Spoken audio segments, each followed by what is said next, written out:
এখন ভিউয়ার্স আজকে আপনাদেরকে একটা নতুন অভিজ্ঞতা দেখাবো, নতুন কিছু শেয়ার করব। দেখতে পাচ্ছেন এখানে আমার ওই যে শালিক পাখিটা, তো এটা অবশ্যই আমার হাতে আসবে।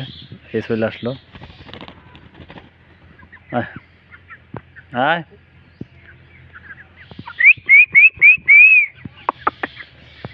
আহ আহ আহ আহ আহ ময়না, আমার কোমরে একটু প্রবলেম।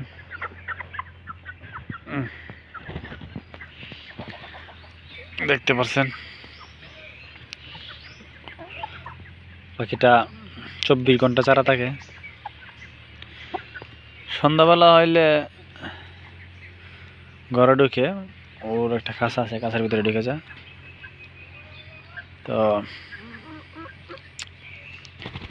এটা বয়স 2 বছর। এটা একটা সুপার ট্রেম পাখি। এই বিড়াল লাগছে না তো।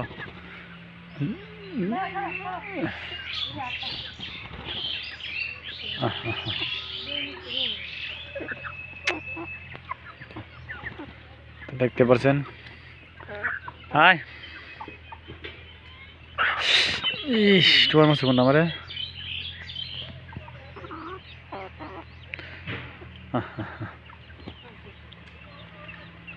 তো ভিউয়ার্স, এই পাখিটা আমার অনেক শখের পাখি। ওইটা আমার কোরা পাখির সাথে শামুক খায়। কোরা পাখির সমান প্রায় শামুক খেয়ে ফেলে। আজকে একটা খাওয়াই নাই আরে, কারণ হলো সকাল থেকে সারা, এখনো ওরে কাছে বন্ধ করছি না। আর এটা আমার বাড়ি ছেড়ে কোথাও যাইবে না, এটা আমার বাসায় থাকে, আমার পিছন পিছন করে হয়,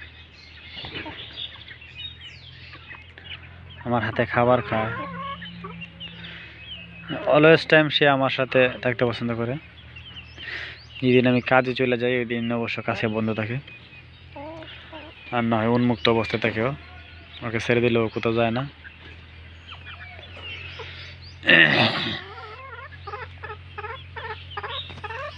তো সবাই পাখিটার কি এটার কি নাম দেওয়া যায় সবাই একটু কমেন্ট করে জানাবেন। 2 বছর বয়স, পাখিটা ডাকে আসছে, মাঝে মধ্যে ডাকে, আমার মেয়ের নাম ধরে ডাকে, ময়না বলে ডাকে। আয় ময়না খাইছো, ময়না খাইছো, আয় ময়না খাইছো, খাইছো, খাইছো। গেট আপ নিতেছে অবশ্য, কিন্তু ওই ওর খাবারের নেশা।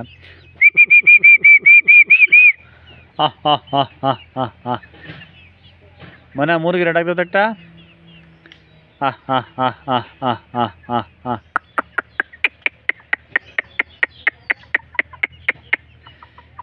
নে।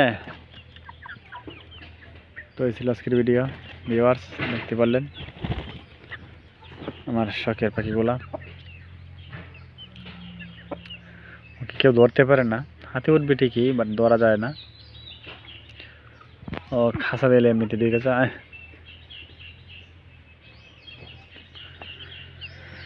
তো সবাই ভালো থাকবেন। আমার পাখিটার কি নাম দেওয়া যায় সবাই একটু জানাবেন। সবাই ভালো থাকবেন। আসসালামু আলাইকুম।